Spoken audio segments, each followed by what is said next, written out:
There is excellent science behind our technology and the performance of our technology.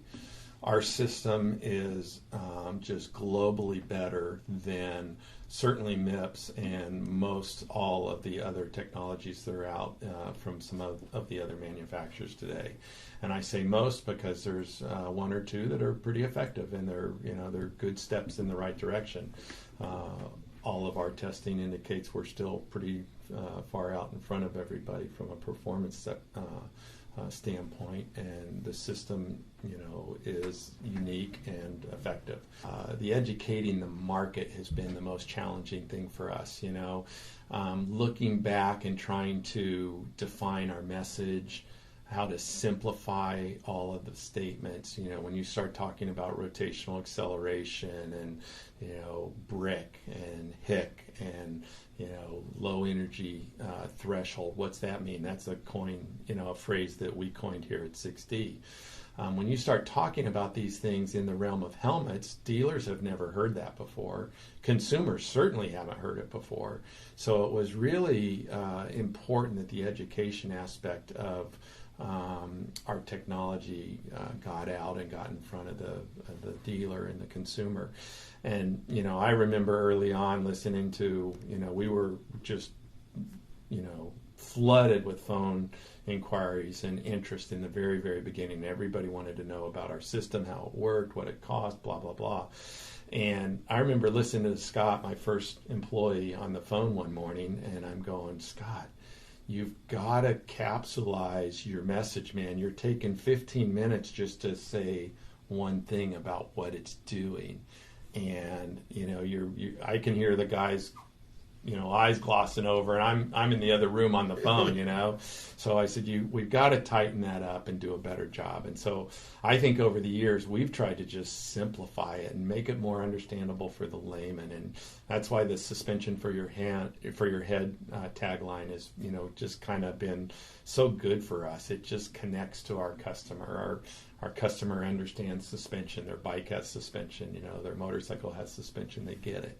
So, that was a big deal. And I think if I had to do it all over again, I go back to 2011 when I'm in my garage fabricating, helmets together and taking them down to Terry's to test them to see, how they work. And, Robert and I are crushing EPS, and we're, finding out where materials are yielding and how they're yielding and, which materials are doing what. We're studying all that in the garage, like, you always hear about that crazy startup, well, that was us.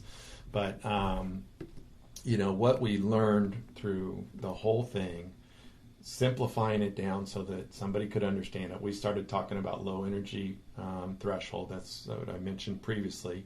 That's where our helmet's really effective, because the suspension system's allowing it to absorb and manage energy before the EPS is having to start yield, under loading. And once that EPS starts to yield, it's pretty linear, and it compresses at a pretty even rate until it's done its work and is done with the impact. So what we basically did is our system works over a broader range, so it's working before other helmets are working. And then also we had this rotational component, which is what we set out to do, was scrub off some of this rotational acceleration, which the medical community had determined through scientific study that was really at the root of concussion, brain injury, and worse, was these high shearing loads of the rotational acceleration that happens in an impact. So almost none, almost no impacts are just, perfect 90 degree to the center of mass of the head form. It's always at some, or most always at some off angle tangent to that. And even direct linear impacts like that have been proven in the laboratory to also incite rotation. So it was this rotational element that we were trying to get our arms around and do a better job of scrubbing that off. So if the shell hits an item or the ground and starts to rotate, we've got a delay on the inside liner where it's scrubbing some of that off. We're taking some of that energy or some of that jerk, some of that immediate change of acceleration out of the equation, so the transfer to the human's not so gnarly, not so severe.